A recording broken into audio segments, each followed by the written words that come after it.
This program is brought to you by Emory University.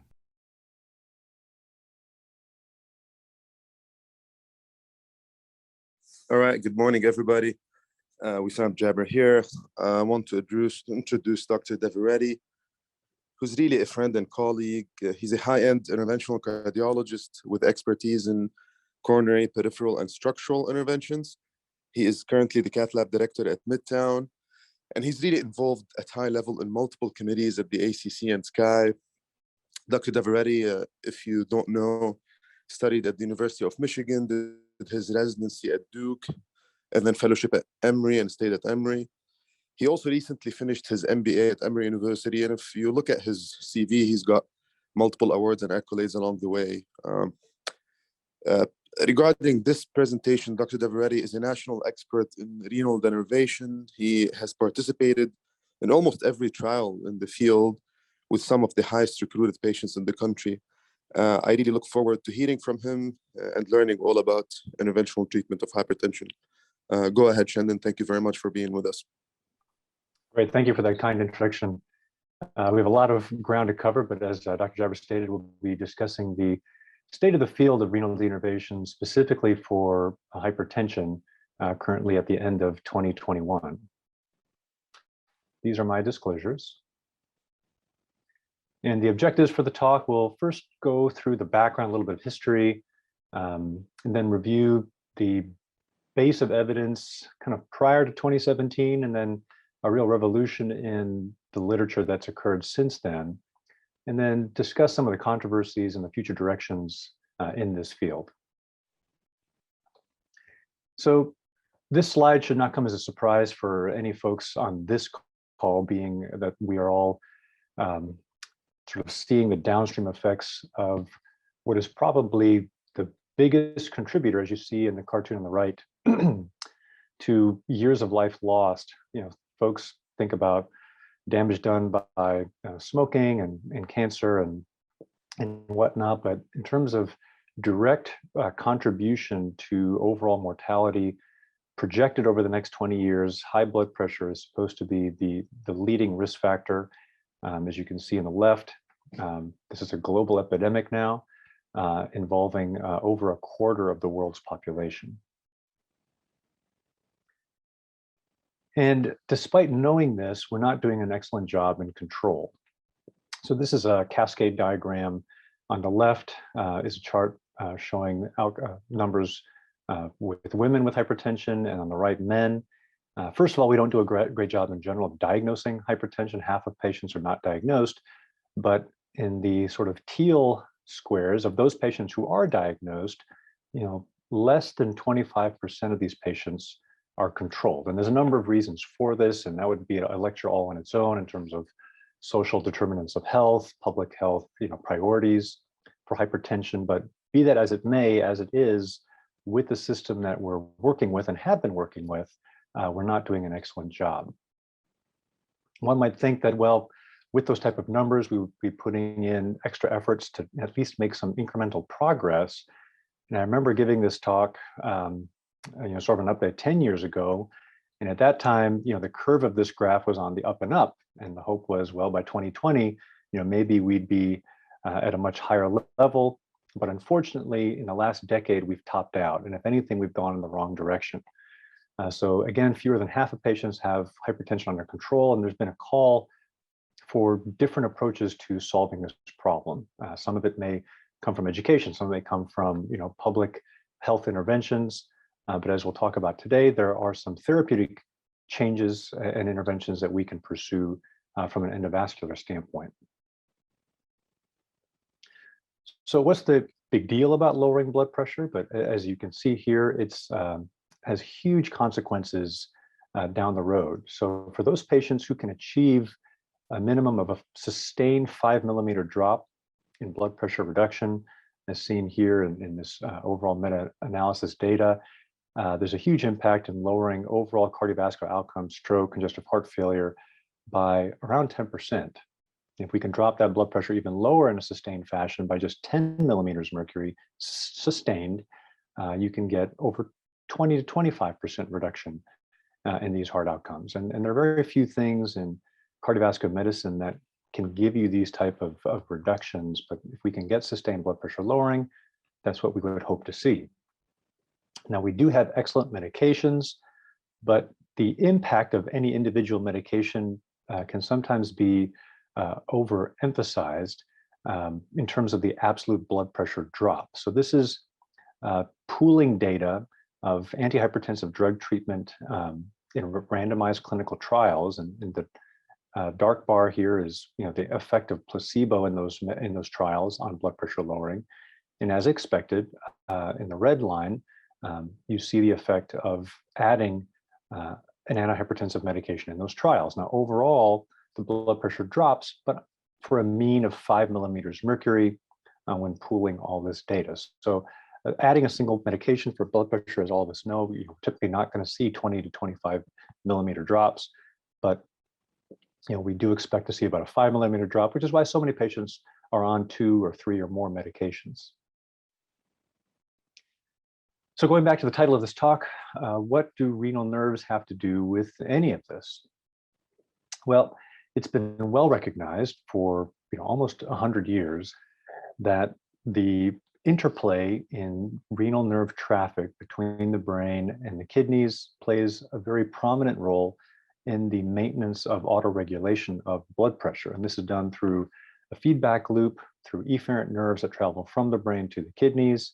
The kidney is constantly adjusting due to perceived blood pressure in the renal arteries in terms of salt and sodium retention, levels of renin, angiotensin, aldosterone activation, and then whatever the kidney is seeing then sends these signals back to the brain in the form of afferent nerve tract, and the brain has to digest and interpret all of these signals and then send its information out to the vasculature, to the myocardium, modifying things such as heart rate, vascular tone, and overall contractility.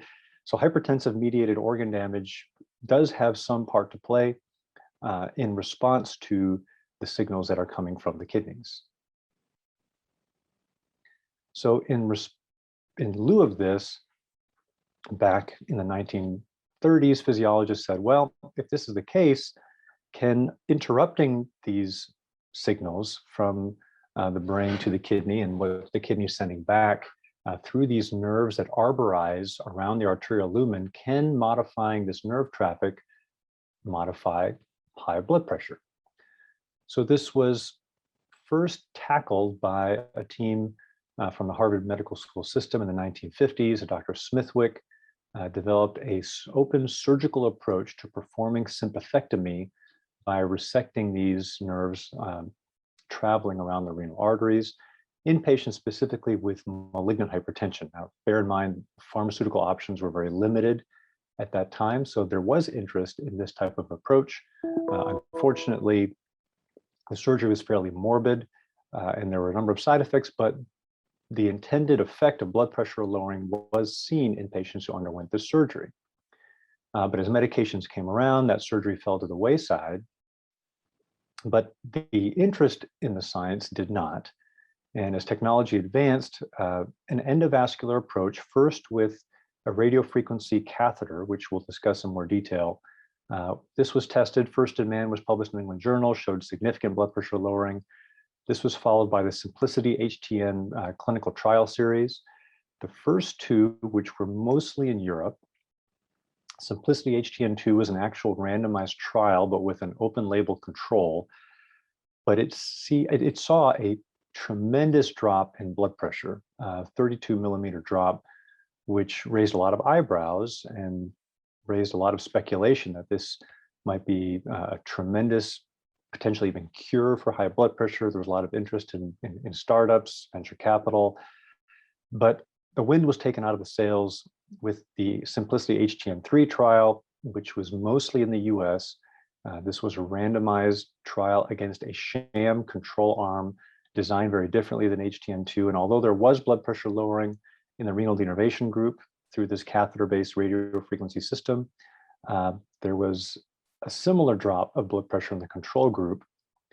And this led to what we sort of describe as the reckoning from the prior exuberance of the HTN1 and HTN2 trials. So many folks describe this as one of the more expensive tests of the placebo effect, but a number of folks drinking the Kool-Aid, I guess, such as myself, having seen what this had done for some patients, went back to the drawing board to say, let's get a better sense of what the anatomy is and how were these trials designed? Were there ways that it could have been done better? What type of confounders were there? Did we look at the right patients?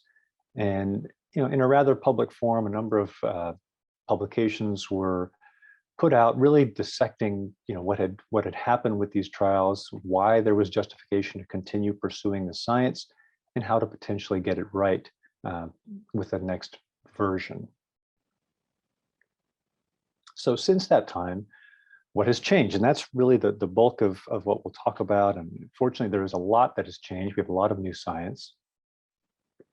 So first, discussing the anatomy of the renal nerves. This is a very elegant anatomic study that was put out by Alok Finn's group at CVPath. Many of you remember Dr. Finn, who was previously one of our partners here at Emory Midtown, now based at CVPath, leading pathological institute really in the world. And they looked at pathologic specimens in terms of how the renal nerves are distributed along the renal arteries. And with the initial simplicity trials, we were told to focus on delivering radiofrequency energy in the proximal renal arteries.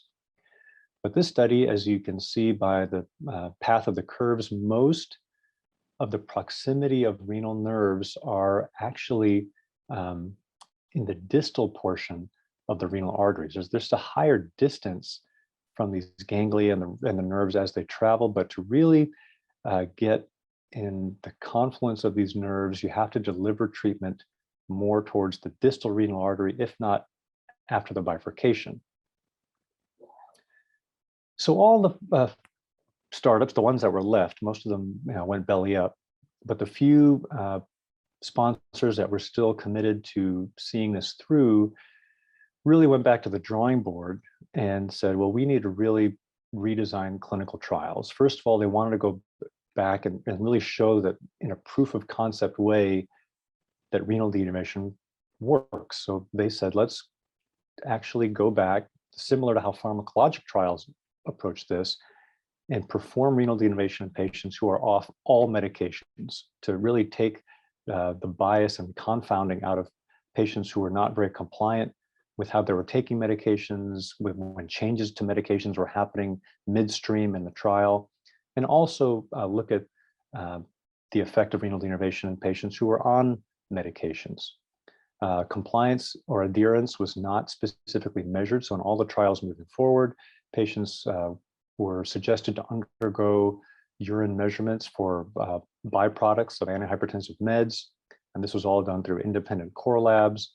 And the sponsors went back and said, how can we make these devices better to give a more predictable and dedicated full denervation as opposed to the first generation device, which we're using in the Simplicity HTN trials, which was really dependent on the operator through a two-dimensional image to deliver this radiofrequency energy.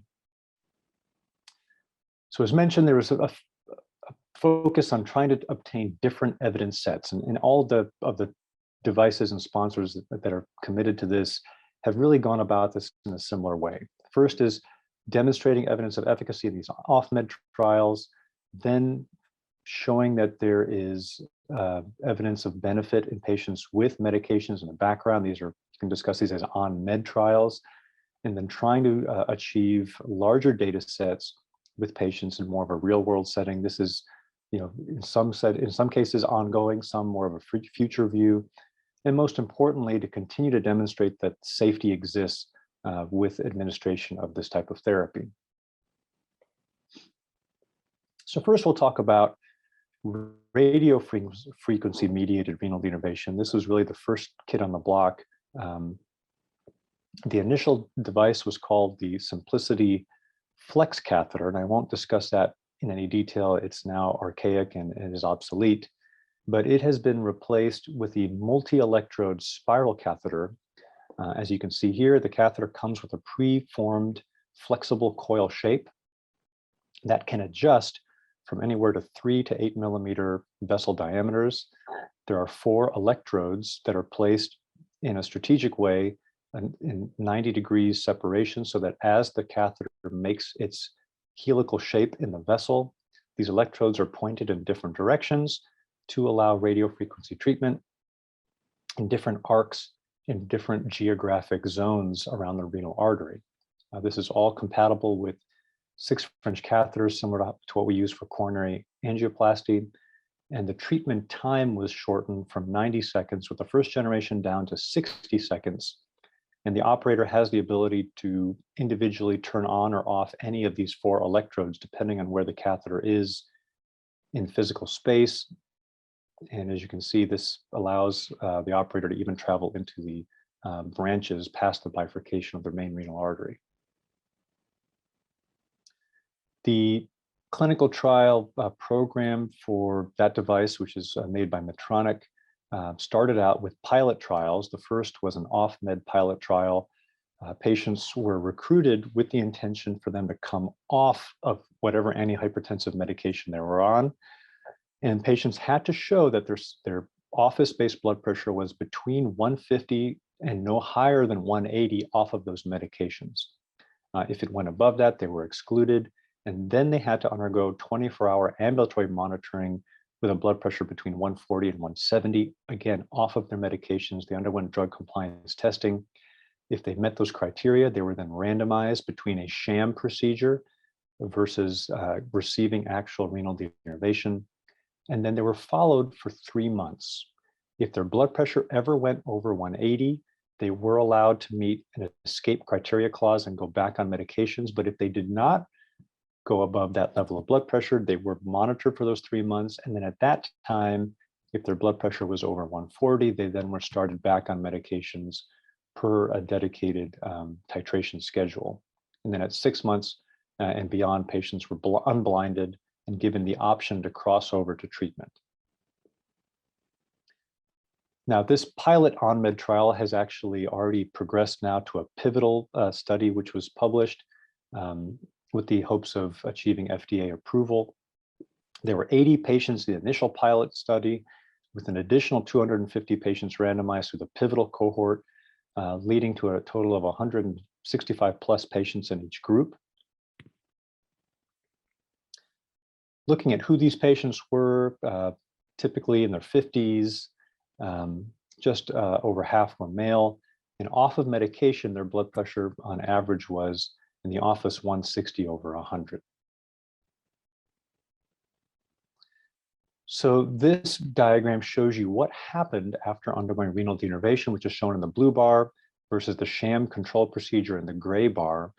In a 24-hour ambulatory monitoring measurement, patients saw almost a 5 millimeter degree difference with a slight decline in the sham procedure, showing a net difference of 4 millimeters mercury. This is at 3 months. Office-based blood pressure dropped by 10 points after renal denervation, with a net decline just under 7 millimeters mercury. Interestingly here, this is a 24-hour plot on average of what happened with blood pressure. Baseline is seen in the gray bar. And then 3 months later, in the sham control in the red bar, you can see that there was no appreciable difference, no matter what time of day, on average, of what the blood pressure was doing. But in patients who underwent renal denervation, this is a 24 hours on phenomenon that whether it's nighttime, morning, or during the patient's active activities during the day, their blood pressure declines by almost a similar degree at the 3 month mark. From a safety standpoint, you can see here that by all metrics measured, there have been no events, and this has been a very consistent finding across these clinical trials. As I mentioned, there's also on-med trials in a parallel study arm for this specific spiral HTN study series. Patients were allowed to be on 1, 2, or 3 medications across 4 different medication classes: thiazide diuretic, calcium channel blockers, ACE/ARB, or beta blockers. They had to be on a stable regimen for at least 6 weeks with an office blood pressure on those medications to qualify between 150 and 180. Patients also underwent 24-hour ambulatory blood pressure monitoring, similar to the off-med trial. If their blood pressure was ever seen over 180, they were automatically excluded during the screening phase. And then if they met all criteria, they were randomized in 2-to-1 fashion between renal denervation versus a sham control. Patients in this version of the trial were monitored out to 6 months, at which they reached the study endpoint, and then out to a year were unblinded and potentially can be offered crossover therapy. This study is still enrolling in this pivotal phase. So we are still looking for patients to enroll. So please give us a call if you're interested, if you think you have folks who qualify. So for the initial pilot series, which was a much smaller, about 40 patients in each arm, who were these patients, again, in their 50s, much more predominantly male, blood pressure on average with these about 2 to 2.5 medications were 165 over 100 in the office. And as you can see here, about half the patients were on 3 medications with about 20% on 1 or 2 medications. So comparing those initial 2 pilot data, we don't have the pivotal data for OnMed. As I mentioned, it's still enrolling, but the results between the 2 pilot arms were very similar, if not a greater degree of blood pressure lowering after renal denervation in the OnMed arm of about 9 millimeters after undergoing renal denervation, with a small drop of 1.6 in the sham control arm, with a net difference of just over 7 on a 24-hour ambulatory blood pressure monitor. Similar difference with the office-based blood pressure between patients who underwent radiofrequency renal denervation and the sham procedure. And again, this OnMed data is at 6 months. So this will be kind of a variation on a similar theme. You'll see these 24-hour plots that in patients who underwent the sham procedure, really no difference in how their average 24-hour ambulatory blood pressure monitor curves. But there's a divergence in the curves for patients who undergo renal denervation. And this was seen in the OnMed cohort at 6 months. Now, the Medtronic program is a little bit ahead of other groups in terms of their track record thus far. So outside the US, there are a number of countries where this is commercially available. And in those countries, they have been active in obtaining a global registry program worth of data. And they're now several years into this experience. So they have data to show that for patients who have undergone renal denervation, there does appear to be a sustained blood pressure drop, initially about 13 millimeters at 6 months, but progressing in the overall decline up to about 16 points in the office and almost 9 points on the 24-hour ambulatory blood pressure monitor for the patients in whom this data is available. So one may say, well, that may be because of increased titration of medications. Well, the interesting thing, and this is looking at, and I'll focus on the graphs on the right side first. When you look at the global registry patients at baseline, the majority of them had blood pressures that were over 160, as you can see in these red portions of the bar graph. But as you get out to 3 years, only a small proportion of about 25% remaining have blood pressures over 160, with the majority in a range that we would describe as relatively controlled. But this was despite the fact that over that 3-year period, these patients had, if anything, a slight decline in the overall number of medications that they were taking. Another analysis looking at the overall effect of this therapy was done here, as you can see on this graph on the right, looking at what's called a win ratio, trying to look at several different outcomes of interest for patients undergoing denervation. First was looking at how many patients in both groups had a change in their ambulatory monitoring blood pressure, how many patients had a drop in their systolic blood pressure monitoring, and categorizing these patients as either winning if they had been met the endpoint, tied if it was neutral, and losing if they actually went the other way.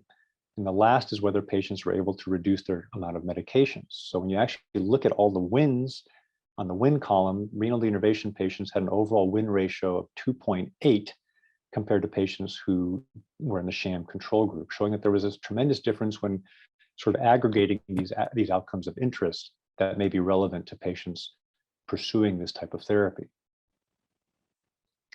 So moving on from the radiofrequency clinical trial program to another approach to this, which is ultrasound mediated, we'll be talking about the Paradise system. This is a rotational ultrasound, which is again delivered through a catheter-based approach. The approach here also involves wiring the vessel, but advancing this catheter, which inflates with cool water, the purpose of which is to keep the adjacent lumen protected from heat. And then this little rotational ultrasound element spins at high speed, which then delivers thermal injury through ultrasound at a depth of 1 to 6 millimeters in a concentric fashion around the renal artery. There's several balloon sizes that have to be delivered based on the size of the renal artery, allowing therapy in vessels from 3 to 8 millimeters in diameter. This is an example of this balloon in a thermal gel model. As you can see, the effect caused by the ultrasound thermal effect is seen in a full 360-degree arc around the balloon. And the goal here is actually to start distally and to just deliver 2 or 3 of these ultrasound emissions along the length of the renal artery. If there are accessory renal arteries, all these trials are similar. There's also the recommendation of delivering therapy in that branch as well. This therapy is very fast. It only is 7 seconds long from the time you turn it on to the time that the ultrasound energy is fully delivered.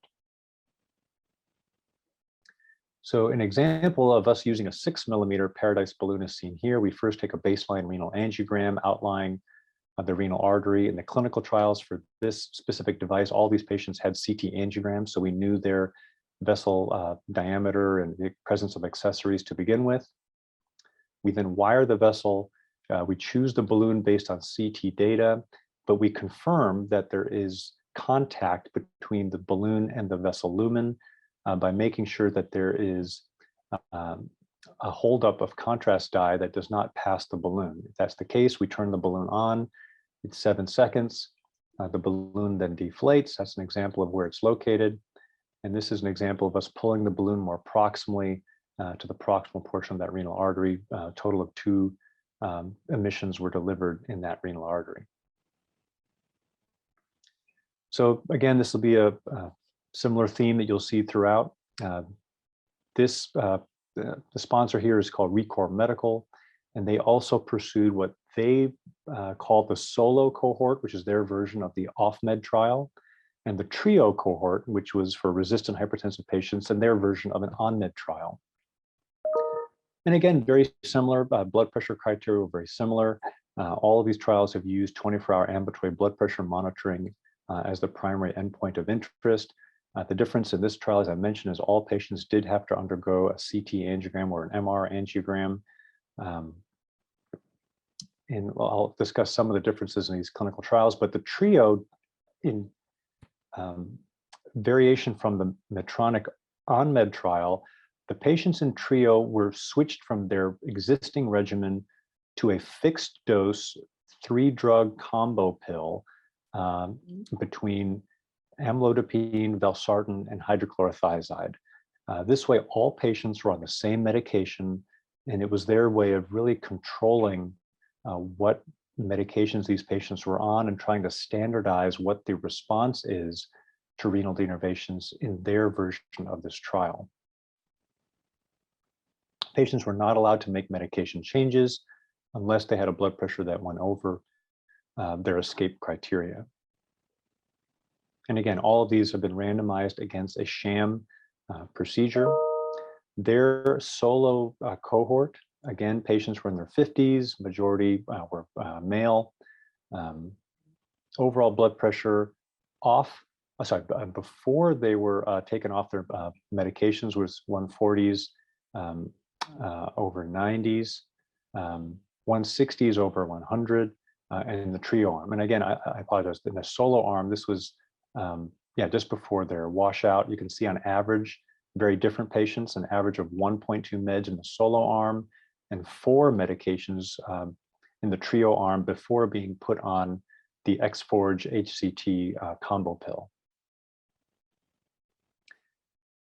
The outcome of interest defined in this trial was the daytime ambulatory systolic blood pressure at 2 months. On the left, you can see the solo off medication data, and on the right, the trio on medication data. In the solo arm, blood pressure for patients who received ultrasound-based renal denervation was an average of an 8.5 millimeter drop on the daytime 24-hour monitoring data, with really no difference seen in the sham control patients. In the trio arm, patients saw an even larger blood pressure drop, as was seen in the on-med Medtronic data, with a slightly more profound drop in blood pressure in the placebo group. So both in the on and off medication data, significant blood pressure lowering was achieved after renal denervation. This study trial program does have longer duration data, primarily in their solo arm. They're now out to 2 years, and they have seen a sustained blood pressure drop in the trial patients with data that's available here. One difference is that these patients have been now put back on medication. In the trio arm, they're out to 6 months. This data was just recently presented at TCT, where the blood pressure has achieved a sustained drop of 10 millimeters after renal denervation. The last clinical trial program that I'll discuss is actually looking at it in a very different way with the administration of localized alcohol. You may think, well, how do you do that? So the thought, and this has actually been known for many years through some different devices that have attempted to pursue this for drug delivery around vessels, is that through microneedles, a perivascular infiltration of whatever substance of interest can be delivered and actually will infuse locally, but its penetration is limited through extracellular fluid. And the potential theoretical benefit of this is that if a drug is administered, then you may achieve a very dense and thorough diffusion of the substance, in this case, alcohol, to potentially achieve a full neurolysis. So the Peregrine system, as it's called through this sponsor, actually has a fixed wire endovascular system, which has these little hypotubes that deploy. And then once the system is confirmed to be in stable position, these tiny microneedles, like talons, actually penetrate into the vessel wall. And then a very small volume, in this case, 0.6 milliliters, is infused, which infiltrate around the vessel in the perivascular region.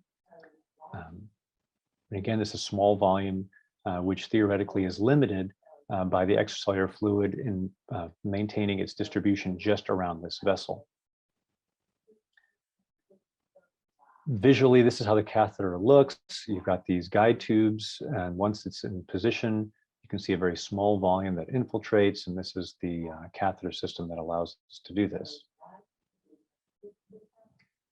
From the radiographic standpoint, how this looks for the operator, this wire is fixed onto the system, which is advanced into the renal artery. The guide tubes are just proximal to this distal marker. And once in stable positioning, you can see the microneedles here, and this red cartoon depicts where the vessel wall would be. So initially, this is actually further along in the European Union. They actually now have post-market data out to a year after administration of this degree of pure perivascular alcohol. And in patients with hypertension, a sustained drop of about 18 to 20 millimeters mercury has been seen. But again, this is not randomized data. This is their initial series of proof of concept with the use of this device, both in the office and then in the 24-hour ambulatory blood pressure monitoring data. You can see a drop of about 10 millimeters mercury with, by their definition, a response rate of over 60%.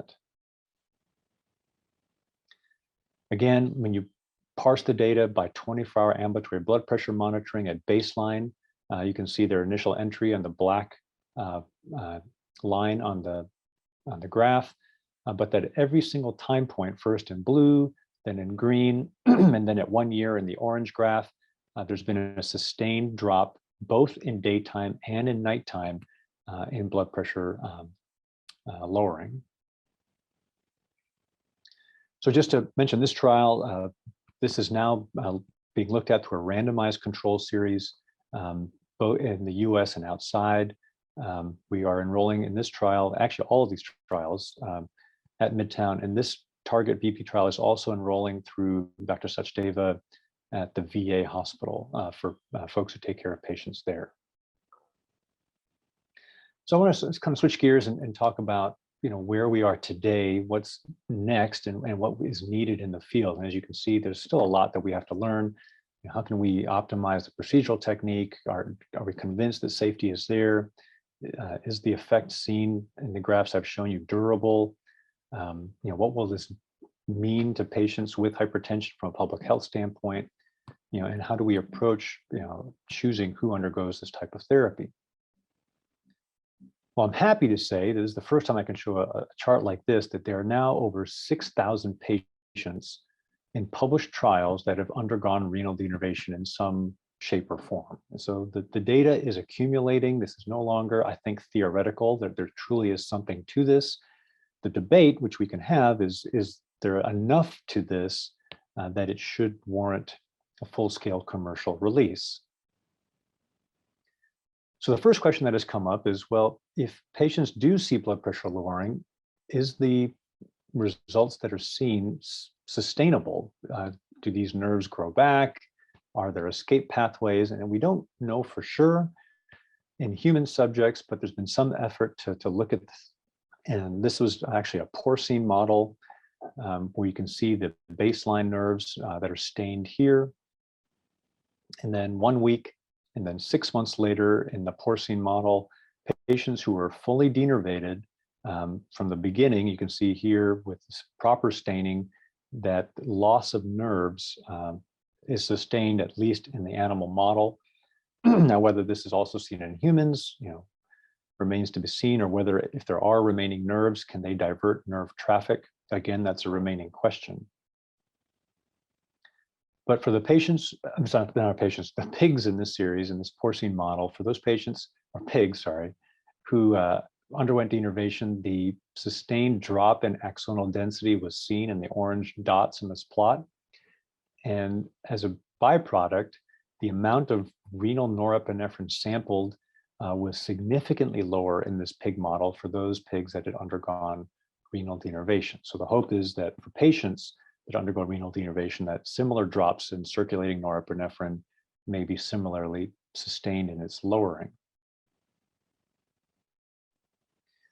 Another buzzword that you'll see moving forward in this field is the concept of patient preference. So the FDA is actively in discussions with all of these different companies in trying to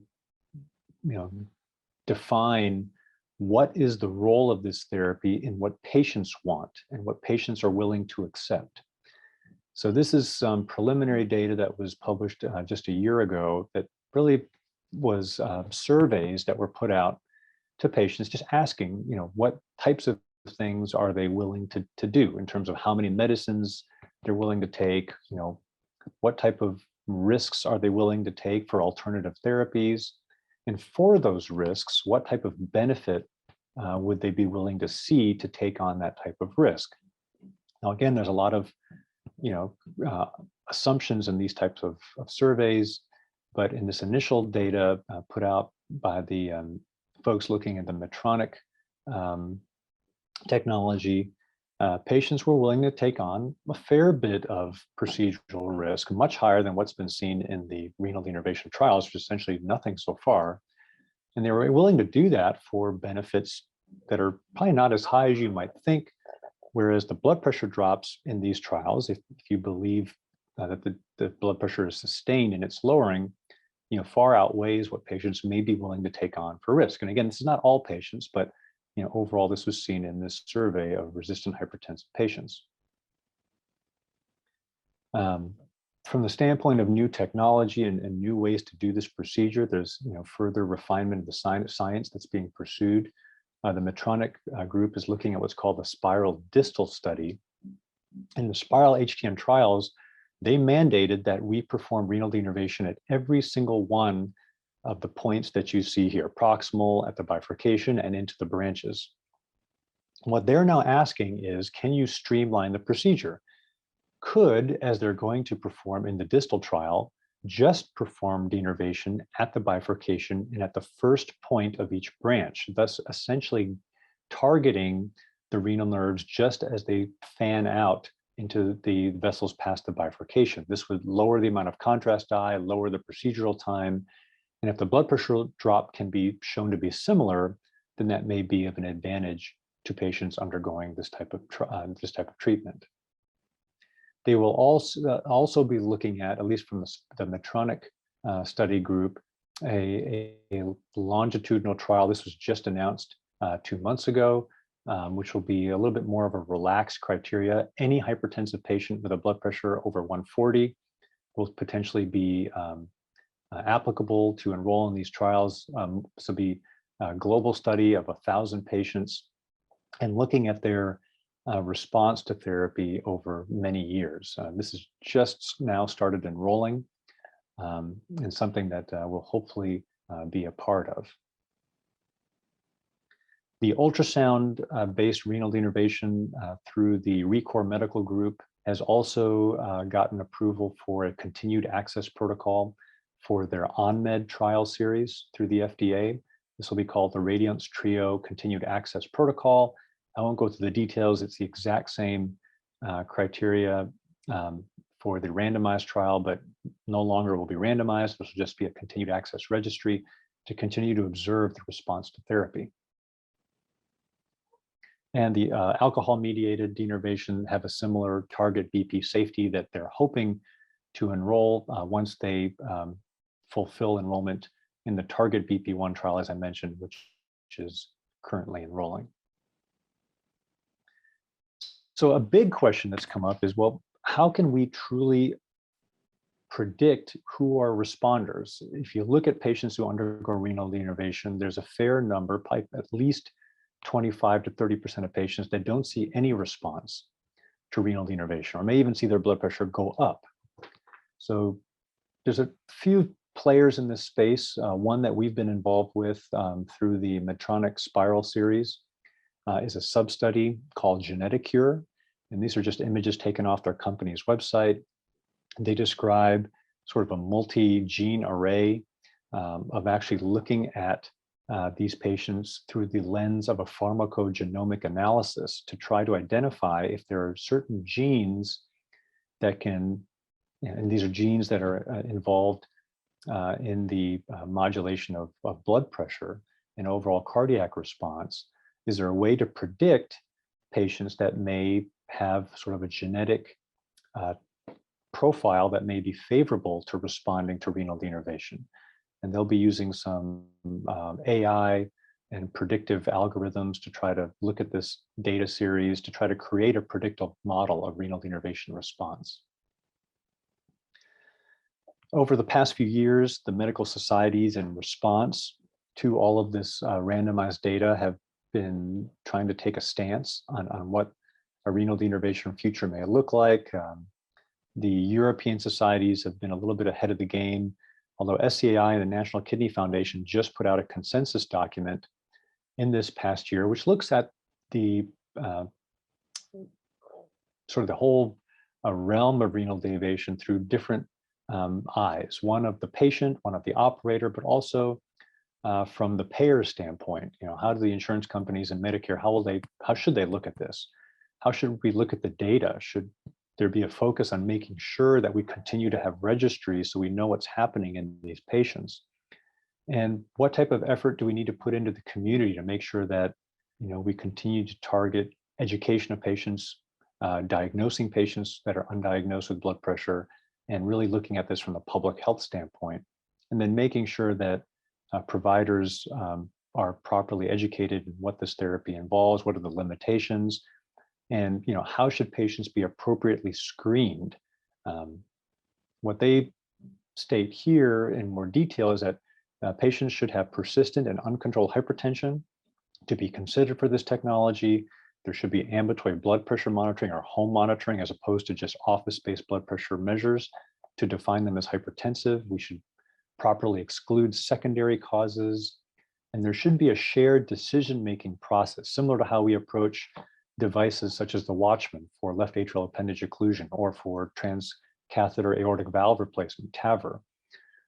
And preferably there should be from different specialties: cardiology, nephrology, potentially internal medicine. This is all of this is kind of in progress in terms of what this will look like in the future. And as far as who should do the procedure, well, it should be folks that have experienced endovascular toolkits and experience in knowing how to wire and appropriately bail themselves out for any potential problems that could arise in the renal vasculature. So overall, in conclusion, I think this is a very exciting time. We now have multiple sham-controlled randomized trials that support blood pressure lowering after renal denervation.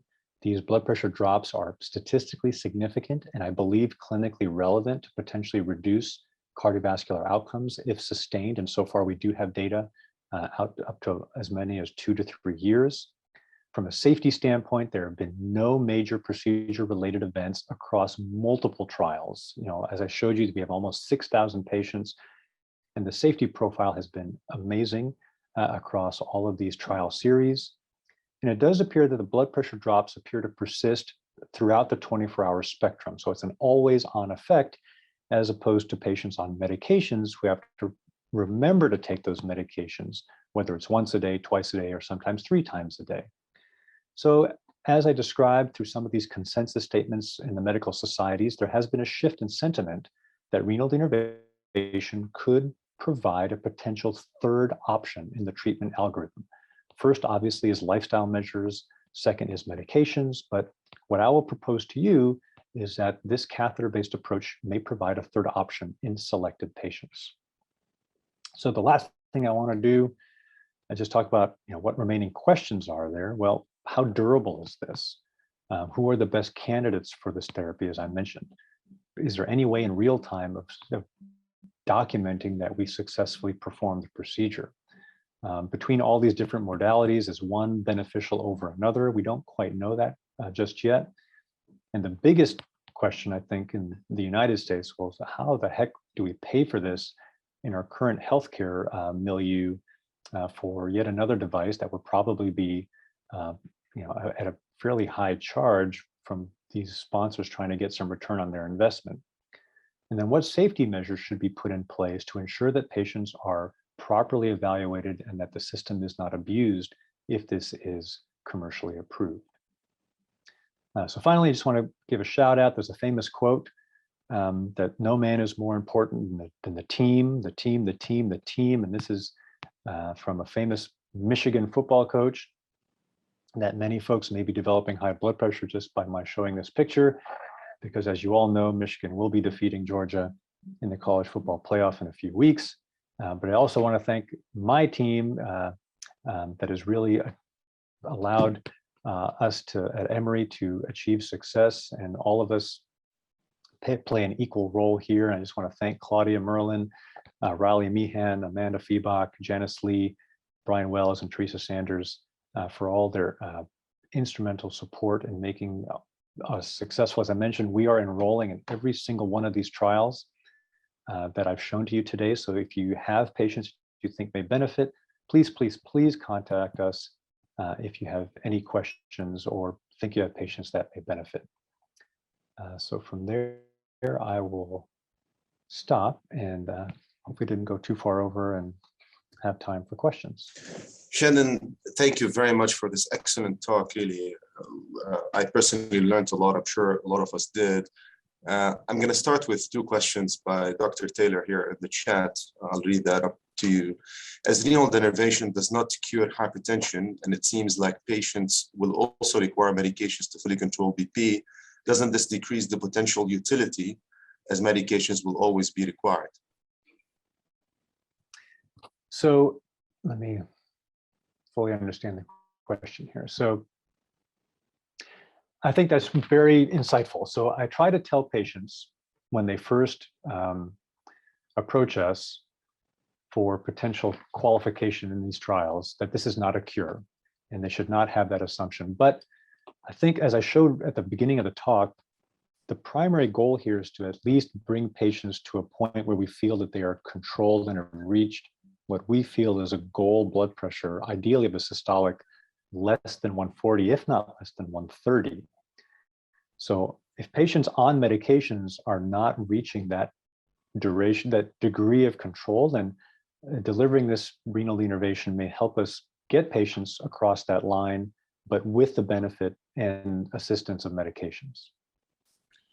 Thank you. Another question from Dr. Taylor. Recent animal data suggests that autonomic activation increases intestinal permeability, and that changes in intestinal permeability and subsequently the gut microbiome are actually an important part of the vascular pathology of hypertension. Are there any data about that, about changes in intestinal permeability after renal denervation that you know of? So from the standpoint of hypertension, I'm not familiar with the data as far as renal modification in modifying permeability in the gut. I do know that there's work looking at some very preliminary folks looking at the administration of splanchnic denervation for treatment of congestive heart failure. But I'm not sure if that's the angle that they're asking about. And the question is a potential therapeutic option for patients who may be holding fluid as a reservoir in the splanchnic system and performing denervation in that area, but I'm not sure I'm aware of a lot of detail in human or clinical data and denervation in the renal arteries and modifying permeability there. All right, thank you. Pooja has a couple questions, and also throw in one of my questions in there. She's asking, do patients with CKD qualify for this? Is there a GFR cutoff? And another question, do you ever see autonomic dysfunction triggered with this? And I know there's safety in this, and I want to ask, have you seen any long-term, are they following up data on long-term, maybe renal artery stenosis or damage from the treatment itself? So in some of the initial pilot series, which had mandatory imaging, there was no evidence of renal artery stenosis as a consequence of undergoing renal denervation. There have been sub-studies that have looked at exercise data, and in that, patients have been able to demonstrate adequate exercise response as far as blood pressure and heart rate is concerned. There's some smaller animal data that suggest that in the setting of something dramatic, such as cardiogenic shock, that an animal may see a modification in their response, and these are not hypertensive animals. But in the setting of patients who have true hypertension undergoing this therapy, and the sub-studies that have looked at autonomic function post-renal denervation, there's not been any evidence of a pathologic response in their inability to mount an adequate response. I mean, in some initial pilot data, there have been some patients who have come in after therapy with lower blood pressure, but typically patients were mandated to remain on medications after denervation, and that sometimes has led to patients having their dose cut down or medication removed. How about CKD cutoff? Are you excluding patients at a certain cutoff? Yeah, and I didn't have time to talk about every exclusion, but that's probably the most important exclusion. I'm glad you asked that question. GFR has to be over 45 in almost all of these trials. So patients who are on dialysis, patients who have CKD, GFR 30, unfortunately, patients who are over the age of 75, 80, those type of patients we are currently excluding in the randomized trials. Thank you, Chandan. Just one maybe last question from me. There has been a lot of criticism of this therapy, that it's in the trial, that it has only dropped blood pressure, systolic blood pressure, by 4 points, and at best maybe 5 to 9 points. Do you feel that this change is really the extent of what we expect from renal denervation? That's the extent of what renal nerves contribute to in terms of hypertension, or is there maybe future and changing technology or other things that could contribute to a better change in blood pressure? And how do you respond to that criticism in terms of why would we send a patient to have an ablation when the drop in blood pressure is only 4 millimeters mercury? Yeah, great question. I think that's probably the most important one. So first off is a drop of, let's say the minimum effect from renal denervation is a drop of 5 millimeters mercury. Well, if you look at the data in the beginning of the talk, if a patient can see a sustained drop in 5 millimeters of mercury, you can expect that their long-term reduction in cardiovascular morbidity will be fairly significant. You know, drops in terms of significant congestive heart failure, stroke, MI, you know, we're talking percentage drops of 10, relative risk reductions of 10%. Now that's if the minimum is 5 millimeters mercury. So that raises the other question, which is, well, is that all we can expect from this technology? Well, if you look at the global registry data, there's some question that the drops may be higher, maybe out to 10 to 15 millimeters mercury, because then patients who are in the sham control group, they go back to whatever their normal habits and you know, adherence to medication was. But if renal denervation drops are truly sustained, and the drop is as much as 10 millimeters mercury, well, maybe that MACE outcomes, cardiovascular endpoints will be even lower out to 3 to 5 years. And the last angle I'll take to that is maybe we're only at the beginning of understanding of how to perform this procedure. We're kind of shooting energy in the dark as it is right now. And if we can better select the patients, better select the anatomy, potentially we can deliver this in a more targeted way in the future, so that we know we're getting the true concentric denervation, whether it'll be alcohol or radiofrequency or ultrasound, that's the best way to do this, or all three. And maybe we can achieve even lower absolute blood pressure drops with the technology. So I think there's a lot that we understandably have to answer in response to those questions, but I think that the hope is there. All right, Chandan, it's 8:30. Thank you very much for spending this hour with us and teaching us about renal denervation. Good luck with the recruitment on the trials. Thank you. Happy holidays to everybody. Bye-bye. The preceding program is copyrighted by Emory University.